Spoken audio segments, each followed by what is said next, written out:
que l'AIS est une politique de rupture. Nous avons décidé de rompre avec l'ordre impérialiste, avec l'ordre néocolonial.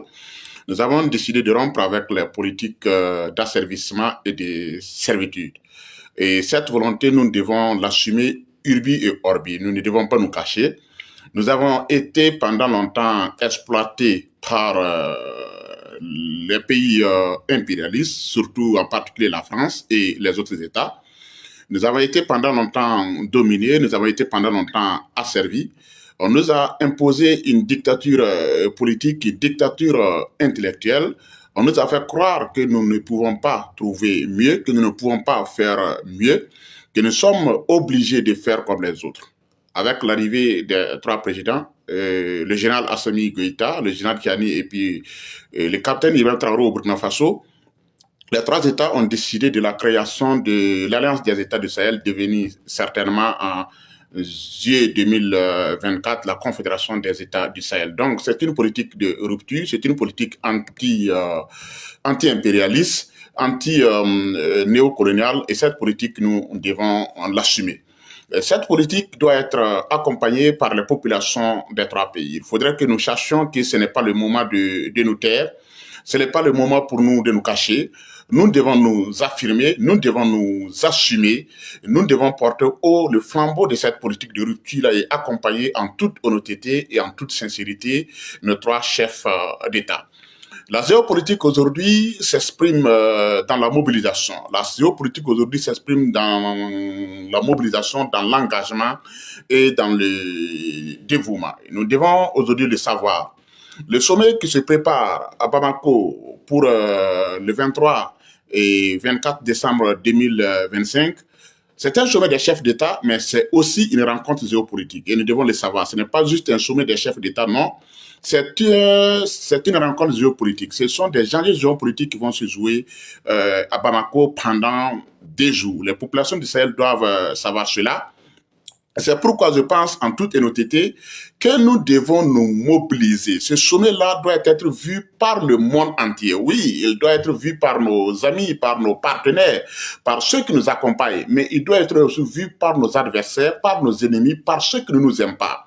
Nous devons nous mobiliser, nous devons affirmer urbi et orbi notre attachement à la souveraineté, notre volonté de combattre toute forme de domination néocoloniale, toute forme de domination impérialiste. C'est pourquoi j'appelle les populations du Burkina Faso, du Mali et du Niger à se mobiliser fortement lors de ce sommet-là, les 22 et 23 décembre. Tous les radars, tous les projecteurs doivent être braqués sur Bamako. Sur Facebook, la communication doit être intensifiée. Les BIRC au Burkina Faso doivent faire de gros efforts pour que tous nos ennemis, tous nos adversaires sachent que nos trois leaders se réunissent à Bamako et que nos trois leaders vont prendre des grandes décisions. La campagne communicationnelle doit se mener avec force, pour ne même pas dire avec violence. Nous devons, à partir du 22, rester mobilisés derrière nos chefs d'État, rester mobilisés derrière le capitaine Ibrahim Traoré, le général Assimi Goïta et le général Tiani. Nous devons donner l'information, nous devons communiquer pour nous-mêmes. Nous avons passé plus de 6 décennies à communiquer pour les autres. Il est temps de vanter nos mérites, il est temps de célébrer notre gloire, il est temps de célébrer notre réussite. C'est de la géopolitique et ça se passe comme ça. Nulle part au monde, vous ne verrez pas des gens qui chantent les louanges des gens. C'est nous les Africains, nous les Burkinabés, nous les Maliens, nous les Nigériens. C'est nous qui avons passé notre temps à chanter les louanges des autres. C'est nous qui avons passé notre temps à dire que les autres sont des méritants et que nous ne valons rien. Avec les trois chefs d'État, c'est une rupture, c'est une nouvelle donne politique, c'est une nouvelle conscience populaire qui s'exprime et nous devons l'assumer urbi et orbi.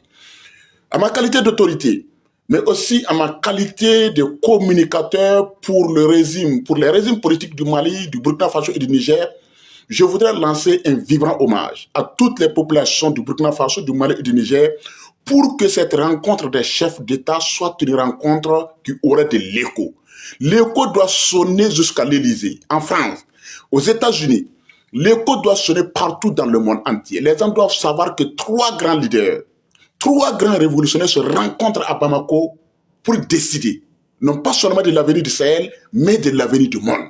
C'est l'avenir du monde qui va se jouer à Bamako. C'est notre destin qui va se jouer à Bamako. Voilà ce que je propose.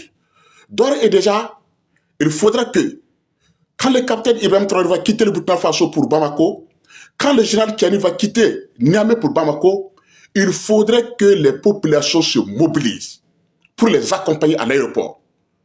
Il faut que les populations sortent. Il faut que les populations se mobilisent pour accompagner les chefs d'État à l'aéroport pour qu'ils prennent leur vol pour Bamako. Ici à Bamako, sans aucun doute, une forte mobilisation va se faire au niveau de l'aéroport pour accueillir le capitaine Ibrahim Traoré et le général Tiani qui seront certainement accueillis à l'aéroport par le président, son excellence, le général Assimi Goïta. Ça, c'est une certitude. Nous savons ce qui se prépare ici à Bamako. Mais il faut au Burkina Faso que les gens se mobilisent. C'est une affirmation de puissance. Ce n'est pas un simple sommet. Non. Le monde se joue aujourd'hui dans la volonté de puissance. Nous devons montrer que nous sommes forts, que nous sommes déterminés. Nous devons faire trembler nos ennemis et nos adversaires. Il nous faut du courage, il nous faut de l'audacité, il nous faut de la détermination. Ce n'est pas le moment de dormir. C'est le moment de s'affirmer urbi et orbi.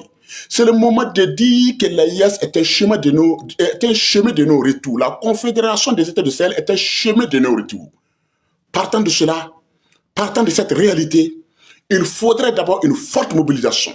À l'aéroport international de Ouagadougou, à l'aéroport de Niamey, pour d'abord accompagner les chefs d'État pour qu'ils prennent leur vol en destination de Bamako. Ici à Bamako, certainement, les Maliens vont se mobiliser, les Burkinabés résidents à Bamako, les Nigériens résidents à Bamako vont se mobiliser pour accueillir ces chefs d'État-là, ici à Bamako, pour qu'ils partent là où se tiendra le sommet. Courant le sommet, les 22 et 23 décembre, tous les projecteurs de l'AIS doivent être braqués à Bamako.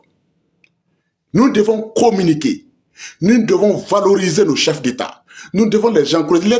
Nous sommes tous des humains. Quand les gens se battent, il faut les accompagner, il faut les encourager, il faut les soutenir. Ce n'est pas de la propagande que nous sommes en train de faire. Les autres peuples s'expriment par les mobilisations. Les autres peuples affirment les déterminations. Nous aussi, il est temps d'affirmer notre détermination. Le 22 et 23 décembre, je suis de ceux-là qui pensent que nous devons être mobilisés pour communiquer pour ce sommet. Les grandes décisions qui seront prises ici à Bamako doivent résonner partout dans le monde. Il faudrait que le monde entier, que ce soit nos ennemis, que ce soit nos adversaires, que les gens sachent que l'AIS est une réalité. Il faudrait forcer et contraindre nos adversaires, nos ennemis à compter avec l'AIS, à compter avec l'AIS, à savoir que ici se joue le destin du monde. Après le 22 et le 23 décembre, certainement les chefs d'État vont retourner dans leur pays. Le capitaine Ibrahim Traoré va retourner au Burkina Faso. Le général Abdrahmane Tiani va retourner en République du Niger. Là encore, c'est un autre défi à relever. Il faudrait une mobilisation exceptionnelle. Il faudrait une forte mobilisation à Ouagadougou comme à Niamey encore au retour pour accueillir ces héros-là. Ce sont des héros, ce sont des combattants. Nous devons les soutenir, nous devons les accompagner parce qu'ils méritent notre soutien et notre accompagnement. Il n'y a pas de raison que nous n'accompagnions pas ces grands leaders. Il n'y a pas de raison que nous ne soyons pas déterminés. Il n'y a pas de raison que nous fassions tout pour que la Confédération des États du Sahel soit une réalité. Mesdames et messieurs, chers amis, Maliens, Burkinabés, Nigériens, voilà l'appel que je voudrais lancer ce soir en ce qui concerne le sommet des chefs d'État de la Confédération des États du Sahel qui se tiendra le 22 et 23 décembre 2025 à Bamako. Mobilisons-nous, accompagnons nos autorités, restons solidaires, communiquons pour que les gens sachent que l'AIS est une réalité et que l'AIS va donner un autre tournant à la géopolitique mondiale de façon stratégique et de façon souveraine. C'est une volonté d'affirmation, c'est une volonté de rupture et cette volonté de rupture doit être portée par toutes les populations, par toutes les couches sociales, par les fonctionnaires, par les paysans, par les commerçants, par les élèves, par les étudiants. Nous devons nous assumer, nous devons nous affirmer, nous devons soutenir nos autorités parce que ce jour, ici, à Bamako, les 22 et 23 décembre, se joue notre destin, se joue l'avenir de nos populations. Merci beaucoup et bonne soirée. Dieu bénisse la Confédération des États d'Israël. Merci.